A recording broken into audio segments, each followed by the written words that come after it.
Dear students, आज हम migration of ions के बारे में पढ़ेंगे। जैसा कि हम जानते हैं कि जब भी किसी इलेक्ट्रोलाइट का अगर जलीय विलयन बनाया जाता है तो उसके आयंस जो हैं वो स्वतंत्र अवस्था के अंदर पाए जा सकते हैं। और जब भी इलेक्ट्रोलाइसिस होगा तो उसके अंदर जो अपोजिटली चार्ज वाले इलेक्ट्रोड्स हैं उनकी तरफ वो जाके डिस्चार्ज हो जाएंगे।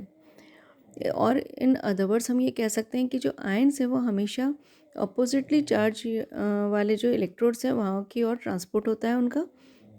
और इलेक्ट्रिसिटी के प्रभाव के अंदर ये जो आयन का संचलन है या आयन का जो माइग्रेशन है उसको हम एक प्रयोग के द्वारा भी दिखा सकते हैं। आप यहाँ पर देख सकते हैं कि हमने एक यू ट्यूब लिया है और इस यू ट्यूब के अंदर जो सेंटर है यहाँ पर हमने कॉपर क्लोराइड और पोटेशियम डाइक्रोमेट का इक्विवेलेंट अमाउंट यानी कि बिल्कुल तुल्यांक की मात्राएं उनकी ले ली हैं दोनों की, और दोनों का मिक्सचर बनाकर हमने यहाँ पर ले लिया है। जब हम इन दोनों का मिक्सचर बनाते हैं तो ये डार्क ग्रीन कलर का मिल जाता है। तो डार्क ग्रीन कलर का होकर, और क्योंकि हमने जेली यहाँ पर अगर इसमें मिक्स कर दिया है तो जेली की फॉर्म के अंदर ये बॉटम के अंदर यहाँ पर ये मिक्स हो जाएगा और मिक्स होकर यहाँ पर नीचे सेटल डाउन हो जाएगा। इसी प्रकार आप ऊपर देख सकते हैं कि यहाँ पर हमने KNO3 का सॉल्यूशन लिया है और KNO3 का जो सॉल्यूशन है उसके अंदर भी हमने जेली जेली को मिलाया है। तो ये भी एक तरीके से सेटल उसमें ट्रांसपेरेंट दोनों आर्म्स के अंदर आप देख सकते हैं कि दोनों आर्म्स के अंदर इसको हमने सेटल कर दिया है। उसके बाद में उसके भी ऊपर हमने KNO3 का सिंपल जलीय विलयन लिया है जिसके अंदर हमने प्लेटिनम के जो इलेक्ट्रोड्स हैं उनको इमर्स किया हुआ है।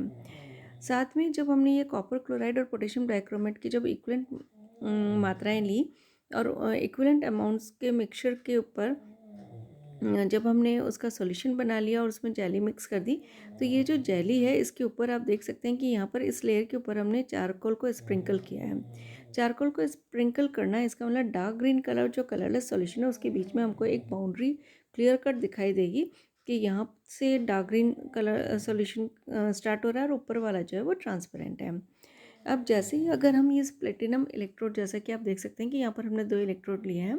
तो यहाँ पर अब डार्क ग्रीन कलर का कॉपर डाइक्रोमेट का सॉल्यूशन बन चुका है। जैसे ही हम इलेक्ट्रिसिटी को यहाँ पर प्रवाहित करते हैं तो कॉपर 2 पॉजिटिव जो है वो कैथोड की तरफ जाएगा और जो डाइक्रोमेट आयंस है वो एनोड की तरफ जाएंगे।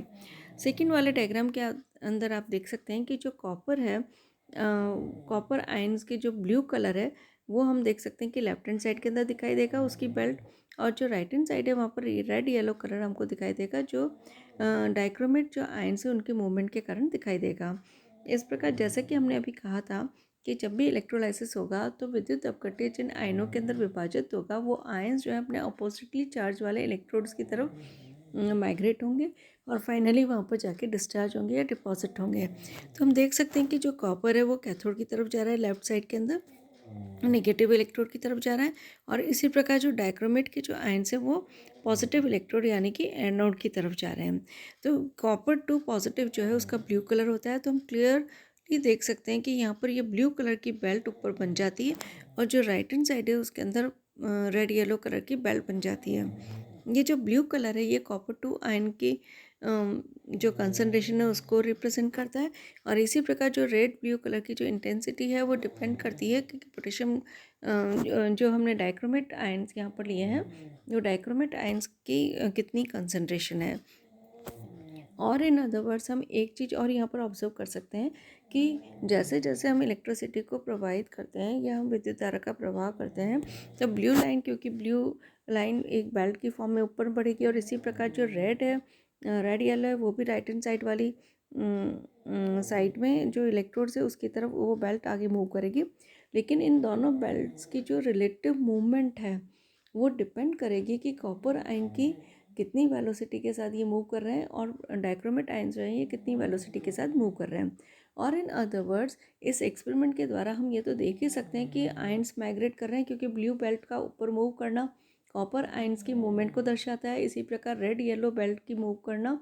डाइक्रोमेट आयंस की मूवमेंट को दिखाता है। और इनकी जो रिलेटिव मूवमेंट है कि कौन सी बेल्ट ऊपर बढ़ रही है और कौन सी बेल्ट कंपैरेटिवली धीरे स्पीड से ऊपर बढ़ रही है, वो उनकी रिलेटिव वेलोसिटी के समानुपाती होगा। तो और इन अदर वर्ड्स हम इसमें आयंस की मूवमेंट को तो देख ही सकते हैं, माइग्रेशन को देख ही सकते हैं, साथ में इनकी जो रिलेटिव मूवमेंट्स है उसको भी हम अच्छे से स्टडी कर सकते हैं।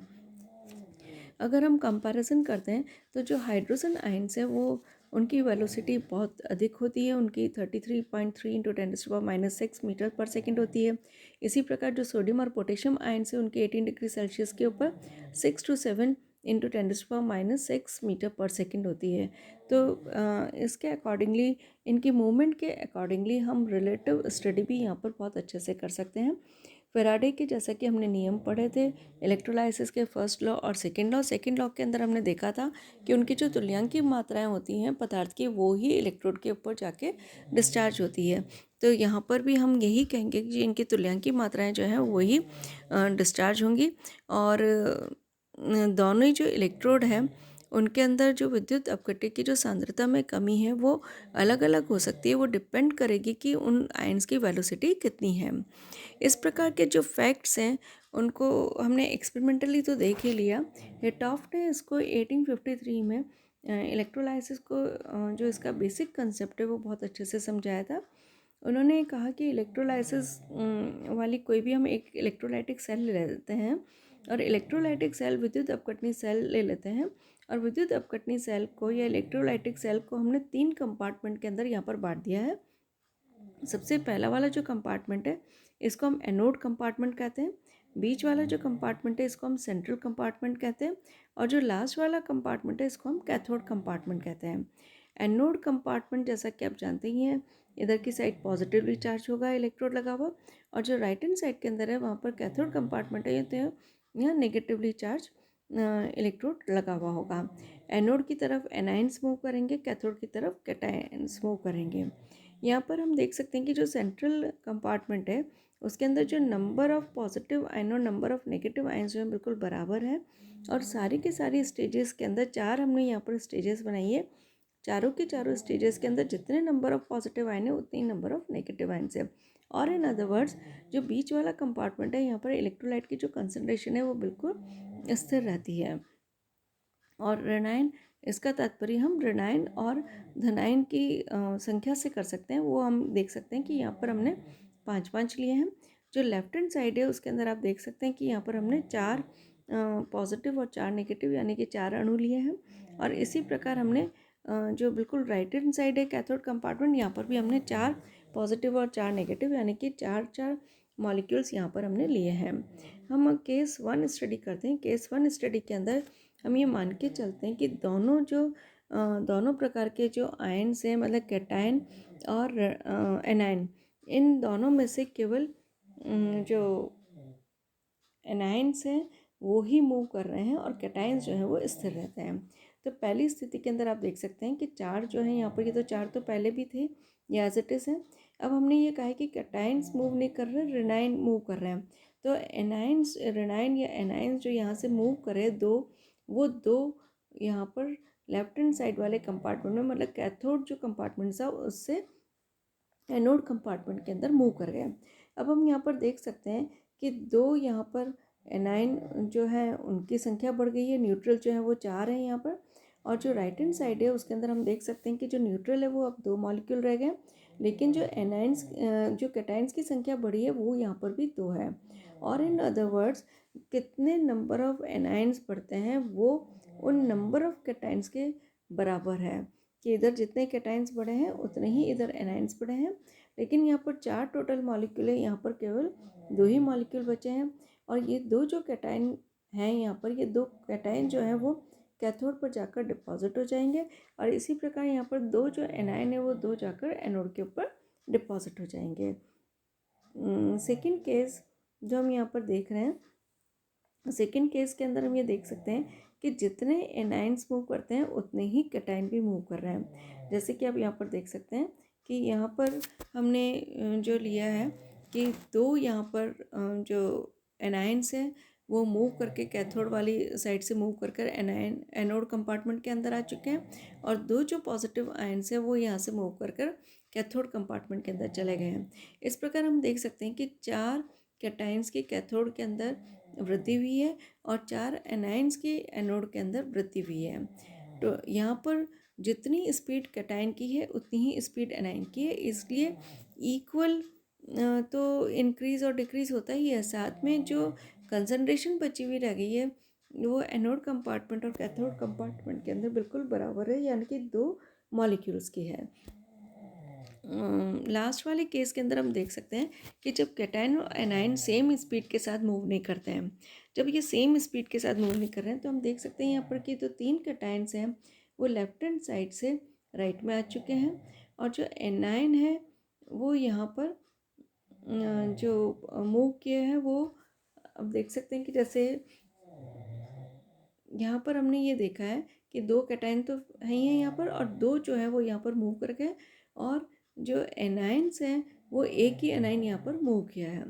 तो अब कितने इंक्रीज हो गए, एक एनायन मूव किया तो 2 तो ऑलरेडी 2 कैटायंस चले गए थे, तो 2 तो ऑलरेडी बचे हुए थे, और एक एनायन वहाँ से मूव करके आए, तो टोटल यहाँ पर 3 एनायंस हुए। और इसी प्रकार हम देख सकते हैं कि जो राइट हैंड साइड वाला कंपार्टमेंट है उसके अंदर एक एनायन यहाँ से इधर मूव किया, तो कैटाइन्स यहाँ से 2 मूव कर गए, तो टोटल यहाँ पर 3 कैटाइन्स है, और इसी प्रकार यहाँ पर 3 एनाइन्स है। तो जितनी इंक्रीज इन कैटाइन्स है उतना ही डिक्रीज इन एनाइन्स है। और जो मिडिल कंपार्टमेंट है उसके अंदर बिल्कुल कंसंट्रेशन फिक्स रहती है, और जो कैथोड है उसके अंदर 3 मॉलिक्यूल्स बचे हैं, जो एनोड है उसके अंदर 2 मॉलिक्यूल्स बचे हैं, क्योंकि ये यहाँ पर जो 3 है वो डिपॉजिट हो जाएंगे, डिस्चार्ज हो जाएंगे, और इसी प्रकार यहाँ पर भी ये 3 कैटायन्स जो है वो डिस्चार्ज हो जाएंगे, तो टोटल अणुओं की संख्या यहाँ पर 3 रह जाएगी। और जो इधर वाली साइड है यानी कि एनोड कंपार्टमेंट है वहाँ पर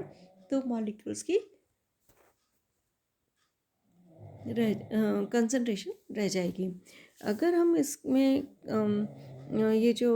हमने देखा अभी, इसके आधार पर अगर हम कंसेप्ट कुछ मेनली जो हम निष्कर्ष निकाल सकते हैं, मेनली जो हम पॉइंट्स जो देखेंगे कि सबसे पहले हम ये कह रहे हैं कि जो मिडिल कंपार्टमेंट है उसमें विद्युत अपघट्य की सांद्रता के अंदर कोई परिवर्तन नहीं आता है, यानी कि मिडिल कंपार्टमेंट के अंदर इलेक्ट्रोलाइट की कंसंट्रेशन ऑलमोस्ट कांस्टेंट रहती है। दूसरा कि किसी भी इलेक्ट्रोड के चारों तरफ जो भी सांद्रता में कमी हो रही है वो उसके द्वारा उससे जो दूर जाने वाला, जो वहाँ से जो मूव कर रहे हैं आयन, उनकी वेलोसिटी जो है उसी के बिल्कुल समानुपाती होती है, उसके प्रोपोर्शनल होती है। इसका मतलब क्या हुआ कि एनोड के चारों ओर जो भी एनोड कंपार्टमेंट के चारों ओर जो भी सांद्रता में कमी आई, जो कंसंट्रेशन में डिक्रीज आया, तो क्यों आया, क्योंकि वहाँ से कैटायन मूव कर गया। तो इस और in other words anode compartment में जो सांद्रता में जो कमी हो रही है वो उसके कैटायन की वेलोसिटी के समानुपाती होगी। इसी प्रकार जो कैथोड के अंदर जो सांद्रता के अंदर कमी हो रही है, fall in concentration of electrolyte around cathode, that would be directly proportional to the speed of the anion, क्योंकि कैथोड कंपार्टमेंट में से एनाइन मूव कर गए और एनोड कंपार्टमेंट में से कैटाइन्स मूव कर गए। इस प्रकार जो क्वांटिटीज़ ऑफ आयन्स हैं जो इलेक्ट्रोड्स के ऊपर डिपॉजिट हो रही हैं वो इक्वलेंट अमाउंट्स के अंदर होगी, और वो इंडिपेंडेंट होगी रिलेटिव स्पीड से। ये नहीं है कि अगर डाइक्रोमेट की स्पीड कम है तो कॉपर की कम हो जाएगी, या कॉपर की कम है तो डाइक्रोमेट की हो जाएगी, वो इस रिलेटिव स्पीड ऑफ आयन के ऊपर डिपेंड नहीं करती है। नेक्स्ट पॉइंट जो है वो ये है कि concentration of substance liberated at any of the electrodes, मतलब जो भी कंपाउंड डिपॉजिट होगा किसी भी इलेक्ट्रोड के ऊपर वो किसके इक्वल होगा, कि जो भी इलेक्ट्रोड्स हैं उसके चारों तरफ जो इलेक्ट्रोलाइट की कंसंट्रेशन के अंदर जो कमी आ रही है उसी के बराबर ये इंक्रीज़ होगा। तो इस प्रकार ये हम ये कहते हैं कि ये बैलेंस हो जाता है। अब अगर मेन जो पॉइंट है वो यही है कि fall in concentration of electrolyte around anode is directly proportional to the speed of cation, and fall in concentration of electrolyte around cathode is directly proportional to the speed of anion। तो इस प्रकार ये इसके आधार पर, इस migration के concept के आधार पर अब हम आगे इसका एक्सपेरिमेंटल पार्ट भी देखेंगे।